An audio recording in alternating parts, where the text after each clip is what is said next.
ડભોઈ શહેરમાં શેરીના કૂતરાઓનો આતંક જોવા મળી રહ્યો છે, ત્યારે 7 વર્ષના બાળકને કૂતરાએ બચકું ભરતા બાળક ઘાયલ થયો છે, જેની સારવાર ચાલી રહી છે. ડભોઈ હીરા ભાગોળ પાસે કૂતરાએ બાળકને પગની આંગળી ઉપર જોરથી બચકું ભર્યું હતું, જેને કારણે આંગળી ઉપર ગંભીર ઈજા પહોંચી છે. બાળકને ઇન્જેક્શન અને સર્જરી માટે વડોદરા લઈ જવામાં આવ્યો હતો. આ બનાવ હીરા ભાગોળ બહાર રહેતા રાણા બંધુના પાળેલા કૂતરા દ્વારા થયો હોવાનું જાણવા મળ્યું છે. આ ઘટના પછી લોકોમાં ભારે આક્રોશ જોવા મળી રહ્યો છે.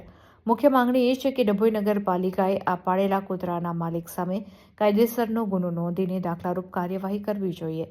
ડભોઈ નગરમાં છેલ્લા કેટલાક સમયથી કૂતરા કરડવાના બનાવોમાં આશ્ચર્યજનક રીતે વધારો જોવા મળી રહ્યો છે, જેને કારણે નગરજનોની સુરક્ષા જોખમાઈ છે.